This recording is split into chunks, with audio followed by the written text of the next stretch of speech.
pagi ini, pagi yang cerah, pagi yang segar. Kita masih diberikan oleh Allah umur panjang, alhamdulillah. Ternyata ada saudara-saudara kita yang telah menghadap termasuk bulan Ramadan ini, sampai hari ini tak kembali lagi, dan kita masih ada. Alhamdulillah, kita syukuri nikmat umur, an umrihi, itu hadisnya itu tentang umur.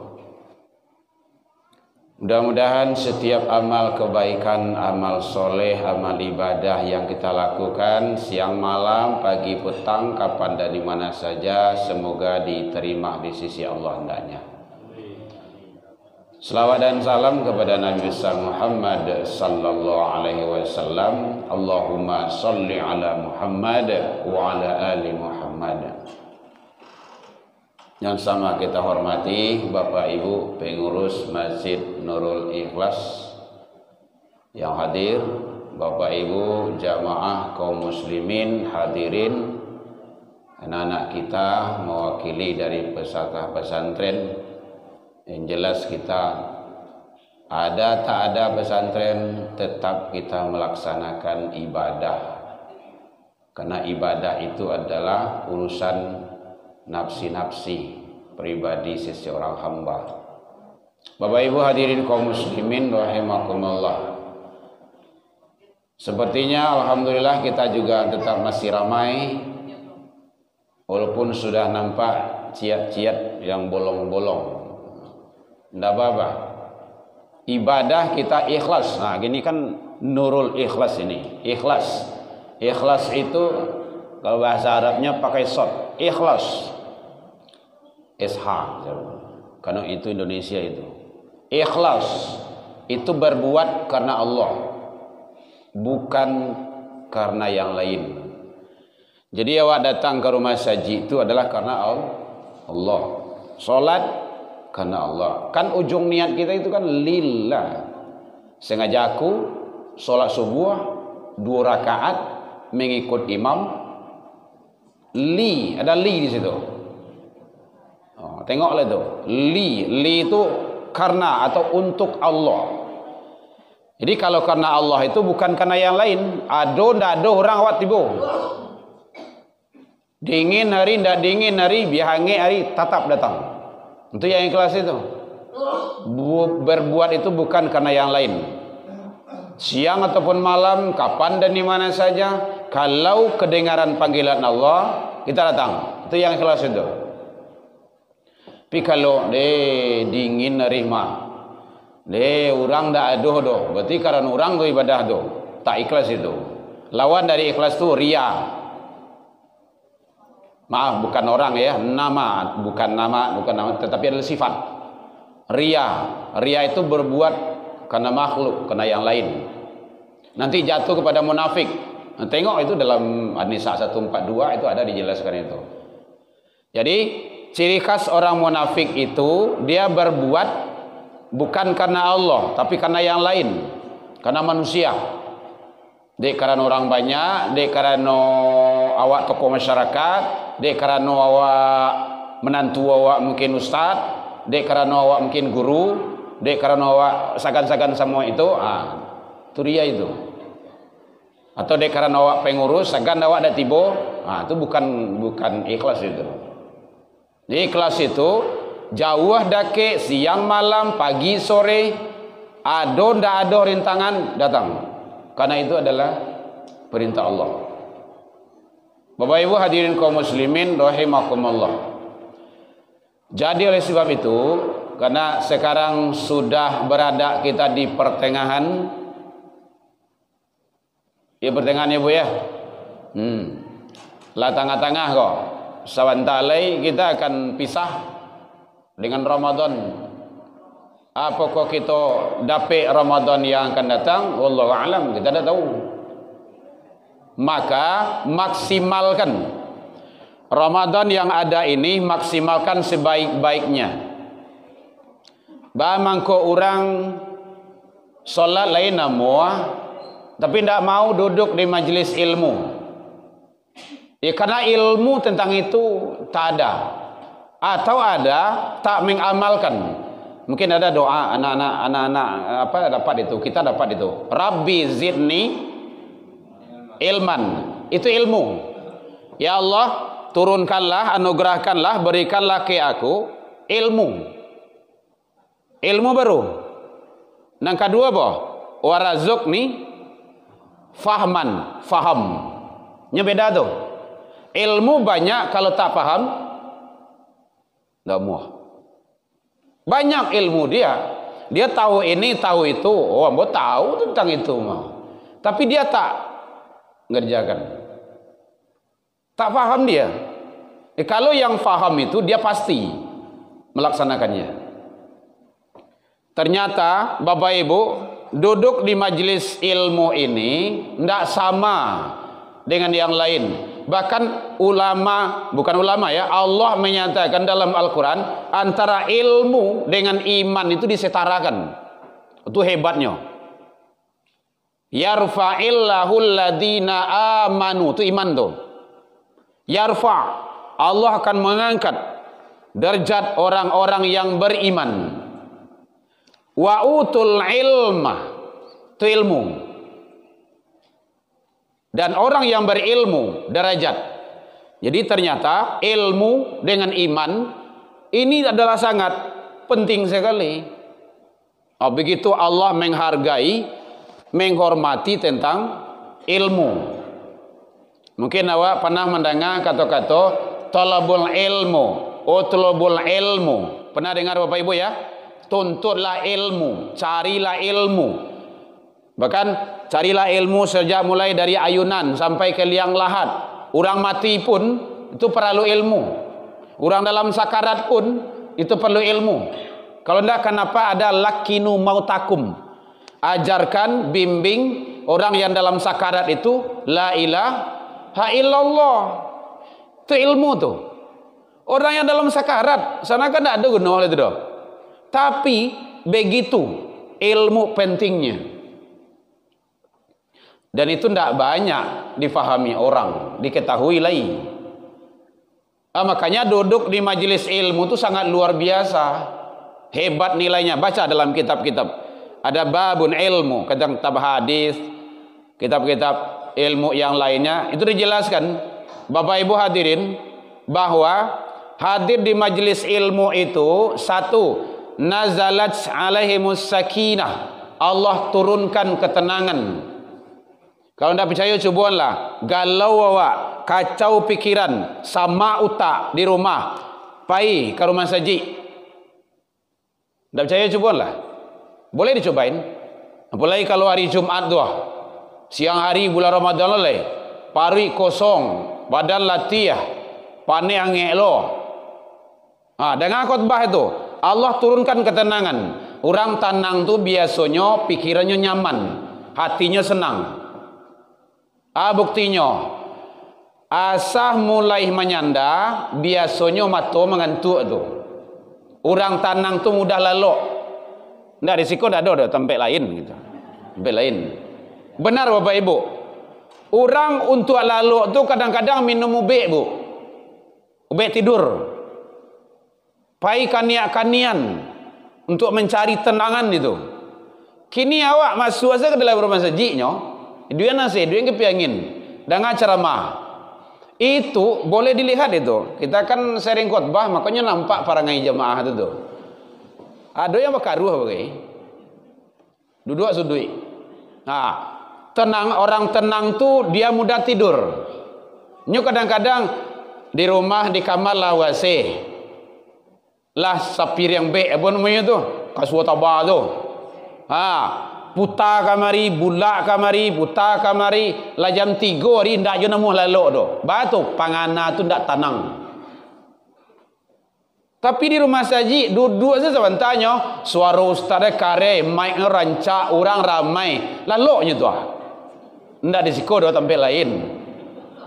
Itu ketenangan yang luar biasa itu Bapak Ibu. Ndak bisa dibuik-buik. Ndak bisa dibuik-buik tu doh. Disiko ndak do mah do tu. Apalagi kalau pari kanyang. Jadi Allah itu memang jaminan itu. nazalat alaihimus sakinah. Allah turunkan ketenangan. Jadi ternyata kalau ingin tenang, kita harus berada di rumah ibadah, baca Al-Quran, salat sunnah. Allah pasti berikan ketenangan itu. Yang kedua, termasuk bahwa satu langkah kaki yang awak langkahkan Bapak Ibu ke masjid satu langkah, tidak dua, satu langkah, itu balasannya sama dengan puasa sunnah setahun, salat malam setahun. Itu pahalanya tuh. Pernah Ibu puasa sunnah setahun tidak berhenti-henti? Tidak pernah doh. Sama ampun tidak ya doh. Lai sama waktu mah. Itu selangkah baru kamari itu. Selangkah baru. Jadi kalau ada majelis taklim ibu-ibu datangi. Ya di rumah aja. Ada wirid datang. Ada wirid Ibu ya? Datang tuh. Jangan di rumah aja. Datang ke masjid ramaian. Karena pahalanya sangat luar biasa. Dan itu tidak didapat di mana-mana. Tidak sama je pahala pai kadai itu doh. Pai ke pasar tidak sama itu. Satu langkah.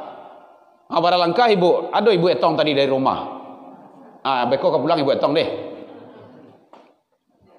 Apalagi kalau ambo dari perbatasan coba Bali itu Belimbiang. Berapa langkah itu Kalau melangkah tadi sedang elok Ibu bubar tu mah. Sedang itu lagi masbuk itu tadi kan. Itulah putaran tuh. Kendaraan tuh. Jadi itu bagi orang yang beriman itu yang dikejar. Jadi bukan karena ndak ada orang wirid don. Jangan. Awak ibadah awak lurian gini kulai. Bukan karena lagi, tapi hanya satu-satunya karena Allah. Yang kedua, yang ketiga, orang yang hadir di majelis ilmu itu adalah bahwa dia sama dengan berjalan menuju surga. Man salaka tariqan yaltamisu fihi ilman. Siapa yang menempuh suatu jalan menuju majelis ilmu, ya masjid, ya musolah, ya surau, ya di mana saja, sahalallahu lahu tariqan ilal jannah. Allah telah bentangkan jalan menuju surga baginya. Jadi awak kini sedang berjalan menuju surga Bapak Ibu. Luar biasa. Dan itu tidak didapat di mana-mana. Kadang-kadang ada aja bagai, di YouTube bisa saja. Bisa kami nonton. YouTube tuh tidak menjamin itu. Kalau ada paket, kalau tidak sedang nonton kok habis paket. Dan yang tadi itu tidak didapat itu dalam YouTube. YouTube awak kan duduk senyum, tidak melangkah, tidak jalan doh. Jadi sangat penting bagi kita untuk memotivasi awak supaya awak rajin datang ke majelis ilmu. Majelis ilmu adalah selanjutnya, saya tidak hitung nomor lagi. Majelis ilmu adalah majelis para nabi, anbiya dan rasul, para sahabat, para khalifah, orang-orang soleh.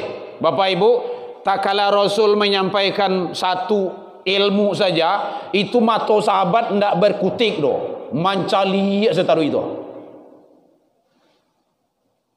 Begitu. Dah sama jawab dah. Bisa kadang-kadang sambil lalok, sambil menyandar, sambil mengunjur begitu gitu kan. Di siko tak ada tempat lain gitu kan. Di siko mah ada, tak ada.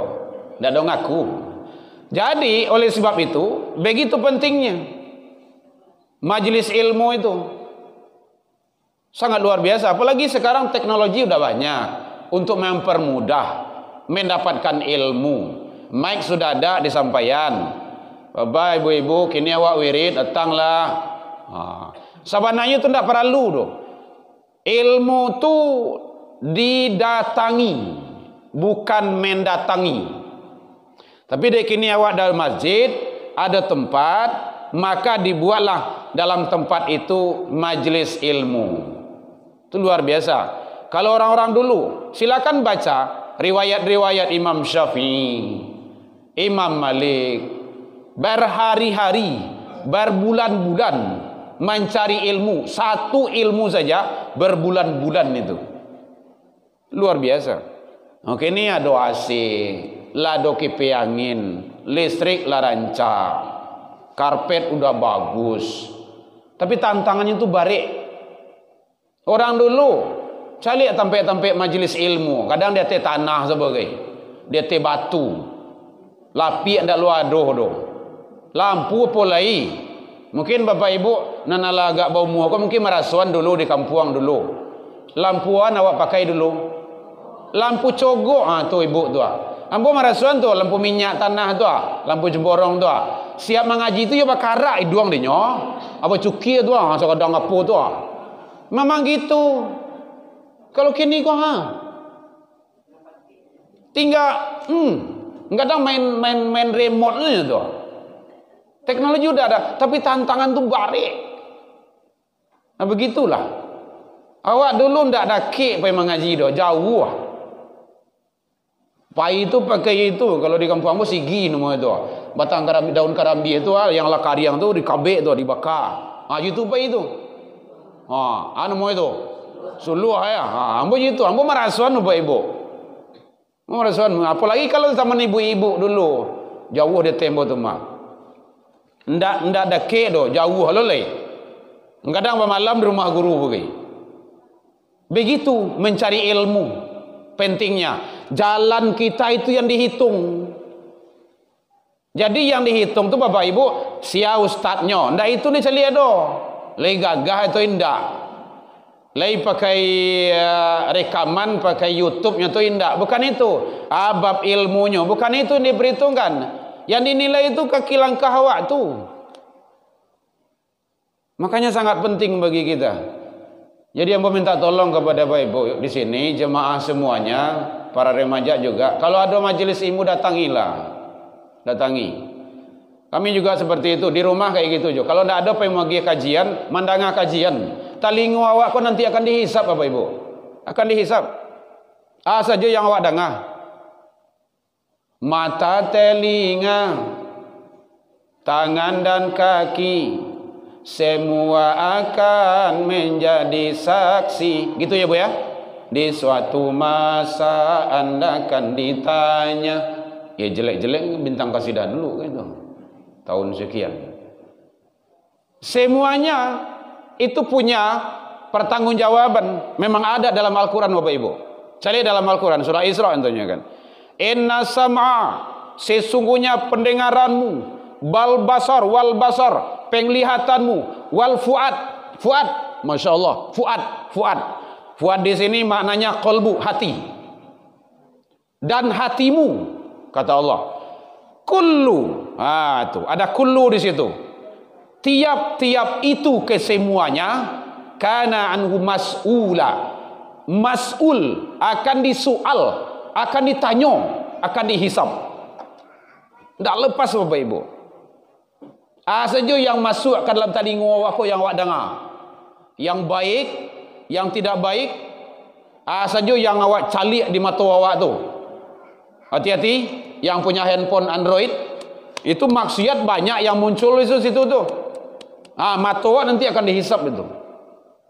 Mulai kalau jarang lo mencari Al-Quran, mencari hadis, mencari kajian-kajian Islami, nonton Mandarin seterusnya.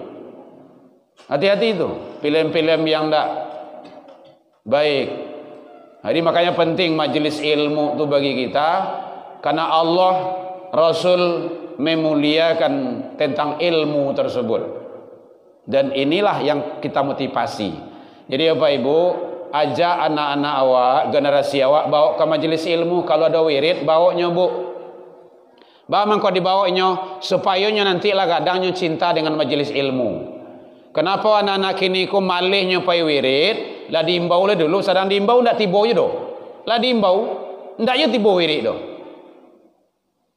Kenapa itu terjadi? Karena kecintaan ke ilmu itu tak ada. Ndak ada kecintaan terhadap ilmu. Kadang-kadang keterpaksaan bagai. Dek karena nilai. Kalau ndak ada pesantren Ramadan tentu tu. Awak khawatir tu. Sedang ada pesantren Ramadan kau. Seharusnya pesantren Ramadan itu dari subuh start, mulai salat subuh, dengar kajian subuh, lanjut. Mohon maaf Bapak Ibu, malam kemarin kita di Rawang, Ini kan motivasi yang baik ini. Masya Allah. Seluruh peserta pesantren, ratusan banyaknya, laki dan perempuan, wajib hadir. Danga kajian. Karena mau di situ kajiannya. Siapa panitianya? Para pemuda dan remaja. Pakai baju seragam, pakai kokarde. Tak satu pun yang ribut dalam sholat. Masya Allah. Luar biasa. Bayangin itu. Tidak ada yang tidur. Ustaz sedang ceramah, nyodanga. Dia duduk sopan, rapi, tidak ada keluar masuk. Itu remaja itu penitiannya tuh. Dan itu perlu dicontoh. Jadi kalau ada ustaz-ustaz menyampaikan, guru-guru menyampaikan perbandingan, itu untuk dicontoh kebaikan-kebaikan itu. Tidak salah kita mencontohnya itu. Masjid Syukur, ambo sabuin masjidnya deh di Rawang. Ambo rekam di YouTube tuh. Panuh masjid itu, masya Allah. Ambo sangko tak model itu tuh. Di Rawang. Hah? Enggak, Masjid Syukur. Ayo, enggak tahu buat pokok Masjid Syukur saja. Ambo itu yang tahunya itu kan. Ambo kan tamu dulu di situ. Tapi ada penilaian positif yang baik. Begitu cintanya terhadap majelis ilmu dan adik-adiknya memang dirapikannya. Mulai dari SD, SMP, para remaja, para pemuda, panitianya luar biasa. Ambo pun tak kaji. Lawarala mau nyoba kajian di Ramadan kok. Belum pernah tengok. Alhamdulillah. Jadi oleh sebab itu Bapak Ibu, tidak salah untuk kita contoh, karena itu adalah baik. Mudah-mudahan Allah memberikan kekuatan kepada kita dalam menjalankan kebaikan menuju Allah Subhanahu wa taala agar kita istiqomah. Ini adalah episode yang terakhir. Sepertinya saya di sini Bapak Ibu karena yang malam sudah kemarin. Sekarang subuh. Mudah-mudahan Allah izinkan di tahun depan Allah untuk kita ketemu di atas ridha Allah Subhanahu wa taala. Sekali lagi saya mohon doanya Bapak Ibu ya Bu ya. Malam dulu boleh minta doa aja untuk anak-anak, terutama anak saya karena sedang proses pendaftaran ke Ummul Qura. Boleh minta doa Bapak Ibu? Yang gadang alhamdulillah sudah berada di Mesir di Al-Azhar. Berkat doa Bapak Ibu. Yang nomor 2 itu dia kita bawa. Ambo asa pulang anak ado je ambo mau bawa. Gadang ketek dado cerita, nyu anak awak. Nan awak engkau menyelamatkan. Saya tidak siap. Siksa dan azab Allah tidak siap Bapak Ibu. Tidak kuat kita. Maka harus selamatkan. Jadi mudah-mudahan anak-anak kita selalu istiqomah dalam menuju ridha Allah. Yang nomor 3 anak saya sekarang belum pulang, masih di pondok di asrama, program tahfiz Al-Quran. Targetnya 30 juz Bapak Ibu. Jadi kalau ada awak anak di rumah cucu balimo, kalau tidak kalimo-limonya habis Quran seorang saja seorang. Nan seorang itulah nang kau menyelamatkan awak besok Bapak Ibu di akhirat. Seorang itulah. Nangka menarik awak, nya 10 nanti syafaatnya tu. Abang-abangnya, kakak-kakaknya, adik-adiknya, ayah ibunya, kakek neneknya. 10. Luar biasa. Jadi mari tolong karena Allah nanti akan tagih tanggung jawab kita orang tua seperti apa. Ya Bapak Ibu ya. Lain tak Bapak Ibu. Hamba memang nyinyir, selalu minta doa. 1 bulan Ramadan ko, pagi, malam, siang di mana saja kajian biasanya selalu mohon doa. Kata Rasul, banyak-banyaklah kau minta doa kepada orang lain, mana tahu dari mulut siapa doa itu Allah ijabah. Ila liqa fastabiqul khairat wa billahi taufiq wal hidayah. Wassalamualaikum warahmatullahi wabarakatuh.